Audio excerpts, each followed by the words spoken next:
Well, hello there, YouTube. I'm starting this from the cover of the leaves of some cherry trees because it's misting rain out there. I'm using my Osmo Pocket 3 from DJI, and it's not even water resistant. So, yep, it's gonna be a rainy day. It started like in the middle of the night there sometime. It's funny, my phone says rain Friday. It was skipping Wednesday altogether. And then next thing I know, it says raining and a couple of, oh, now it's coming down heavy.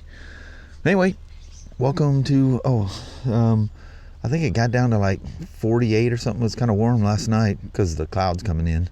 And it's 59 now.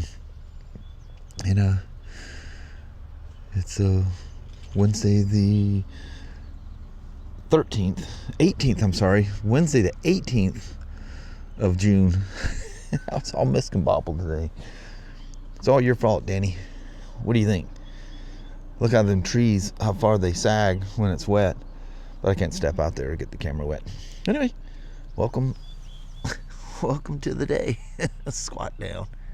61 degrees and shockingly partly cloudy, considering we rode in a absolute deluge several times. Yeah, it was pouring. You couldn't even see where you were going. I know. That was bad. That was Knocked all the bugs off the rain. windshield. That was nice. Some of those were some baked in ones. Mm-hmm. It's weird how we live so many months in rain and for rain to feel weird. I know. You get this little break and then you lose your mind. Yeah. What? Rain? It can't be rain. I know. What is that stuff? Yeah. Well, Mama, let's go in there. Oh, hump day. Yep. Let's go in here and start off our hump day. All right. All right. Have yourself a wonderful Wednesday there, Mama. You too, sweetie. All right. Love you. See you. Bye. I love you. Bye-bye now. Shockingly enough, I have another 2014 Breakout in here. It's this one's getting a trade-in inspection. I don't remember how many miles it had on it.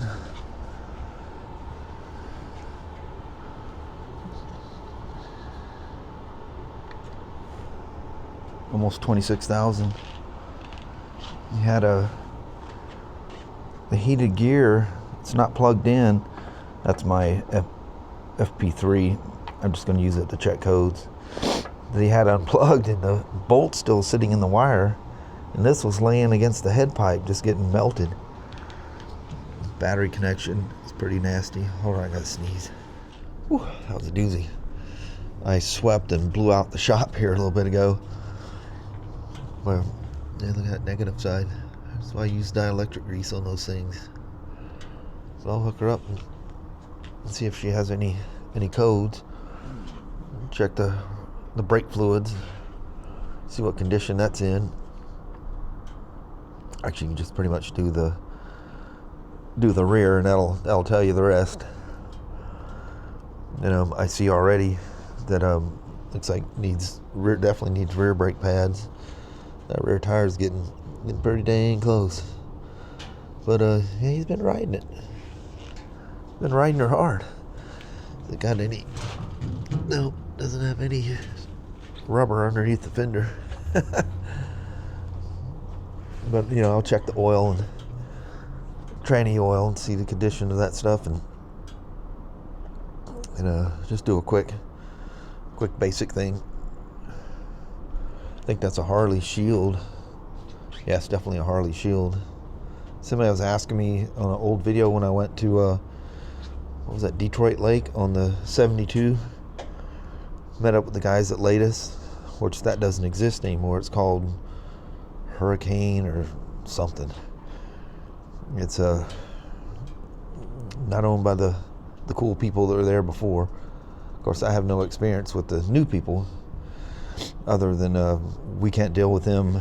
With deal, we have to go somewhere else to get parts. They're brutal, and I've just not heard positive things. I'll just say that. Anyway, I don't know what he's trading it in on. Sometimes they're just simply selling them. You just never know. But yeah, Breakout's cool bike. If he's had it all this time, that'd be a hard one to let go of. But that's beautiful. Anyway, let's get this done. I think he's got a little louder baffles than the other one. Seems like it anyway. Of course, it's going to ricochet back off of that that windshield too. Ugh. Look how the highway bars are like completely different shapes.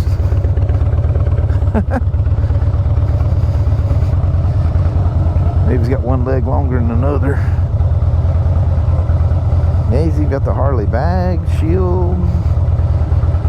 Kind of made a touring cruiser out of this thing. You'll see the clouds behind me. It looks sketchy. Ooh, that shift lever is low. Look at that back there. That won't take a long ride. I just need just a quick test. So again, brake fluid in excess of 4%. So critically bad.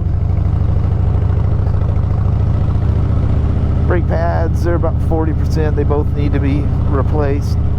They're wearing uneven as well, which will at some point make the pucks kind of cock sideways and do weird stuff.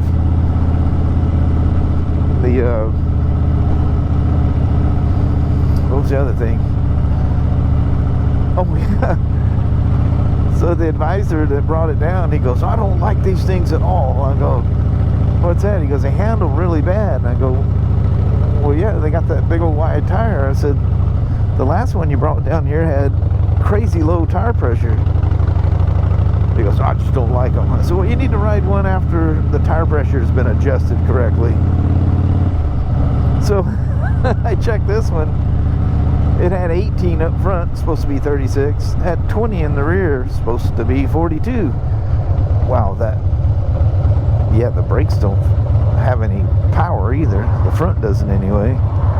That's why I was stabbing it a while ago, and it seemed all right. I can see why he's got that thing out. Keep kicking that thing instead of the brake pedal. I kind of made things skip a beat for, oh, it's still in the way. Dude, you gotta have tiny feet to ride this thing.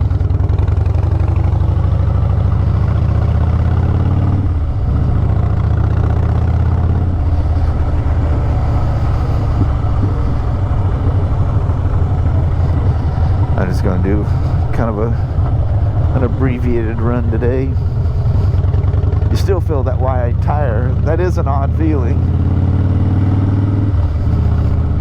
Because essentially the bike, when it goes into a turn and has the sensation that the rear is moving over, because you're touching the contact patch way out here on the side. You know, like you usually ride in here, well, the contact patch is way over here. So it literally has a feeling of the bike pitching when you roll it over. All these things with the big tires do that. You either get used to it or it drives you plumb crazy.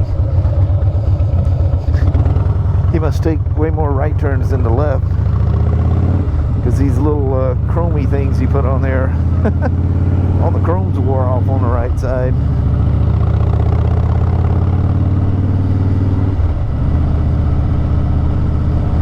Yeah, it's amazing. You ride this 103 twin cam and then ride, I did look at the map on that thing. It needs to be adjusted. All he has is for exhaust. Go ahead.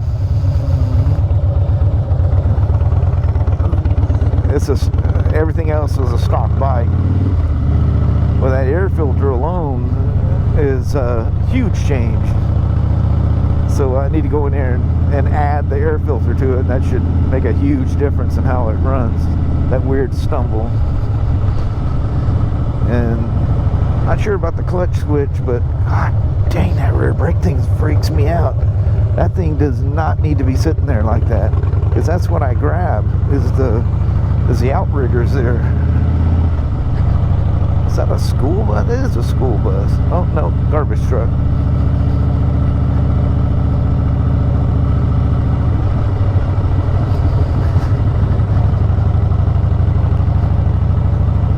I need to look up the specs for that front ABS sensor. And then there's you lift the front wheel, and I know you spin it, it'll create voltage. And I've got the manual for it. I just need to look at it.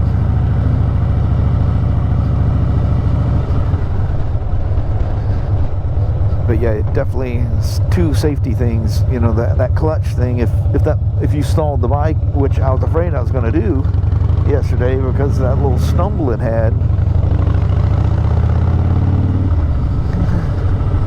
Got to be careful because people run into that little coffee shop thing. That, you know, those little mobile. I guess not mobile, but it's one of those little tiny house ones. They'll dive in last second as you're turning in the left lane. So are they. It can be interesting.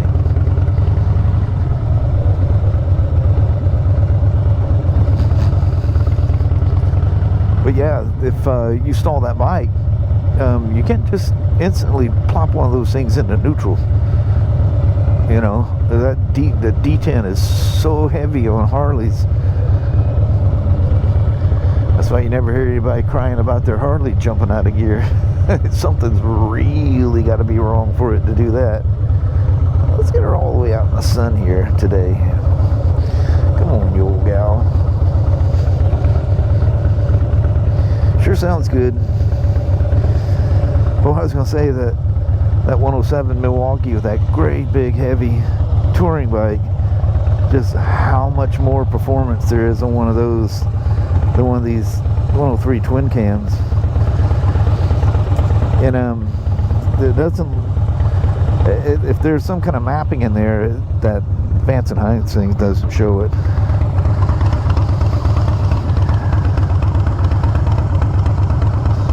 Yeah, buddy, got the bags. It says Harley on it. Yeah, it's got the buckles. That cost a lot to get. Harley wants a piece of that thing. You put their badge and shield on anything. Yeah, this thing just a UVI, brake flush, get some tires on there that aren't ancient, and some brake pads, and she'll be happy.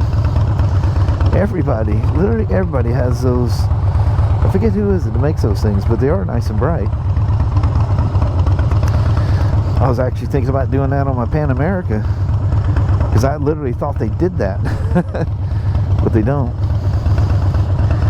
Cool beans. I wonder if that's a real day maker or an aftermarket one. I don't know. I don't have my glasses to see up close here. Kind of looks like a Harley day maker. Nice. We'll scooch her back to the shop here.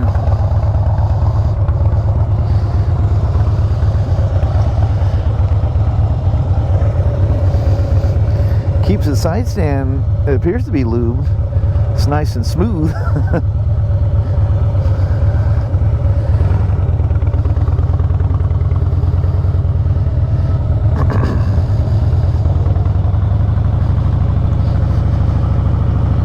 Sure does sound good, if nothing else.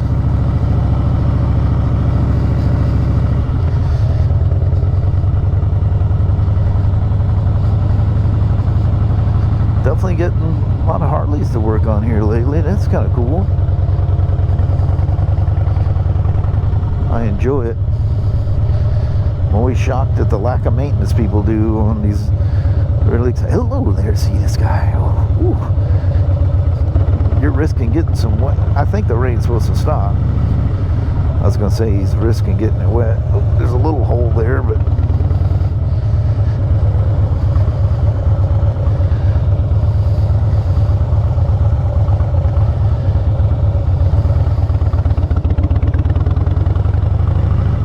that's how I like to take off on a Harley. I like them to go jump, jump, jump, jump, jump as they go across the, when you take off. I'm trying to do that on, on that limited. Ooh, kept trying to stall on me. She's a beauty. Thanks for coming along on a rip on it. I like it's a pinstriping too. I don't know if, was that Harley? I don't think that was Harley stuff.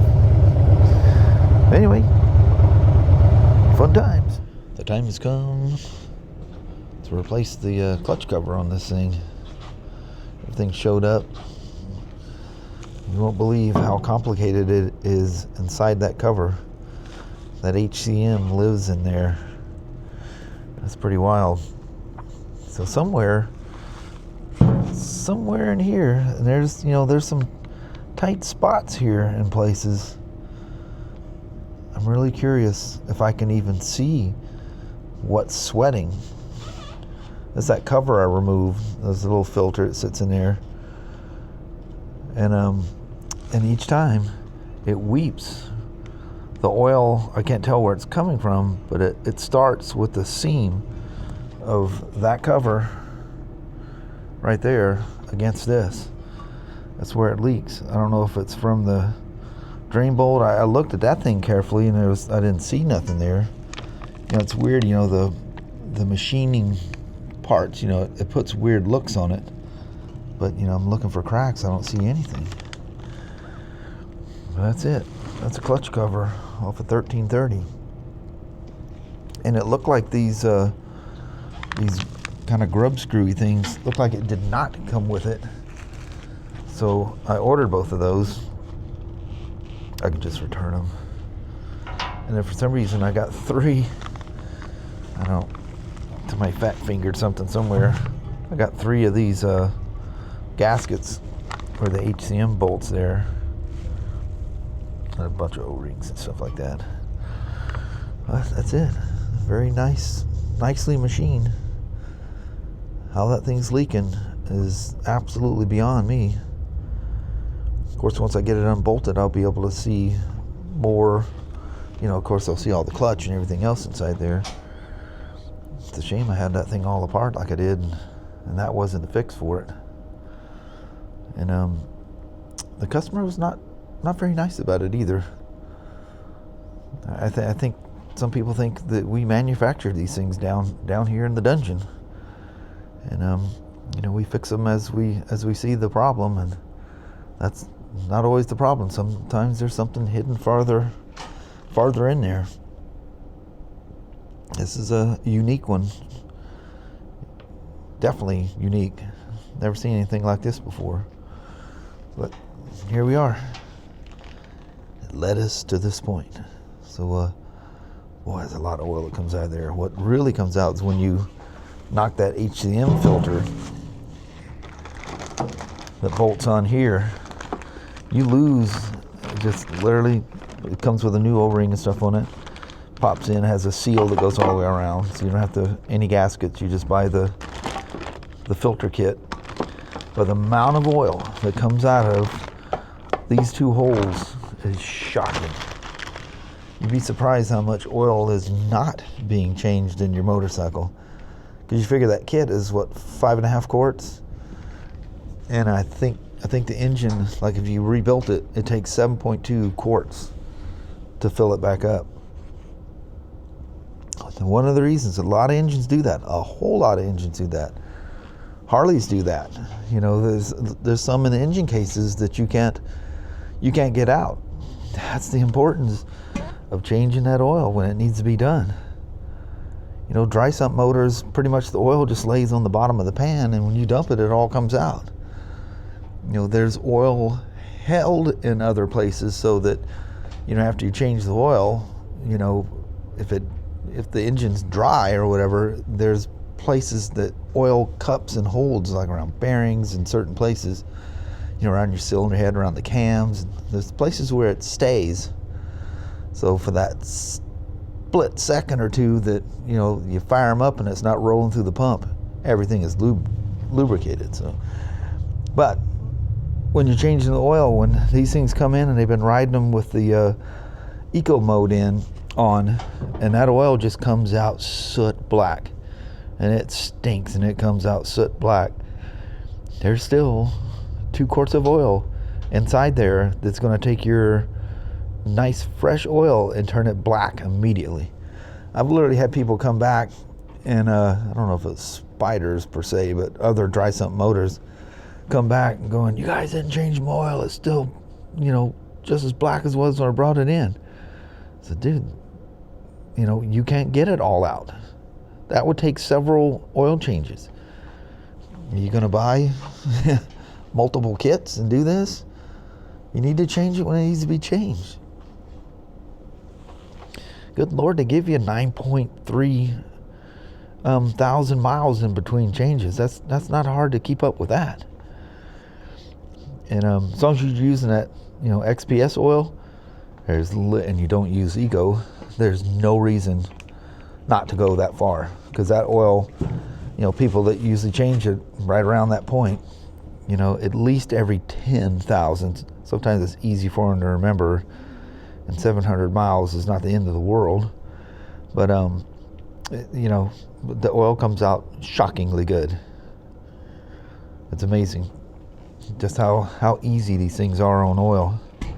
But you don't change it, you leave that Eco on, that motor's running so detuned, it just, all that carbon that builds up in the combustion chamber goes right past the rings and right into the crankcase.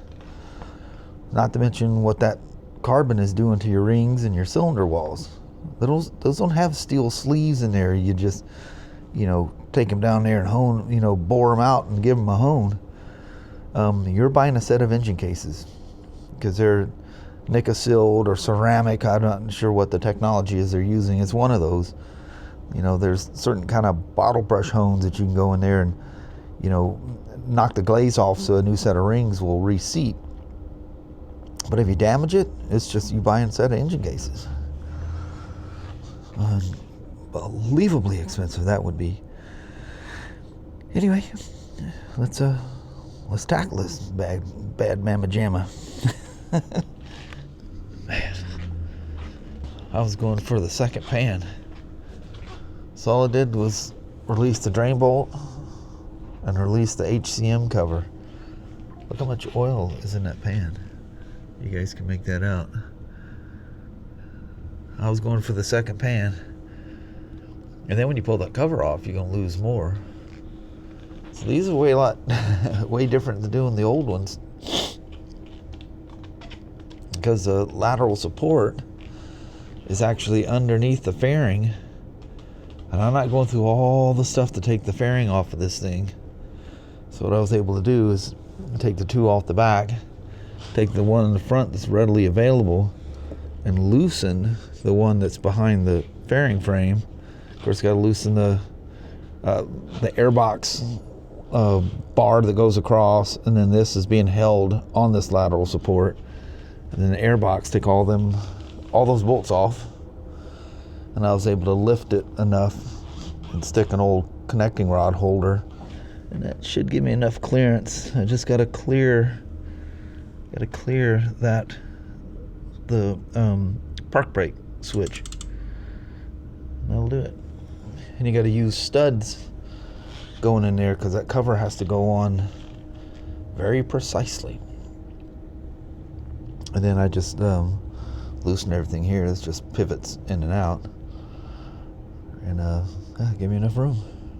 My goal is to replace the cover. Man, that's gonna be fun getting that oil pan out of there.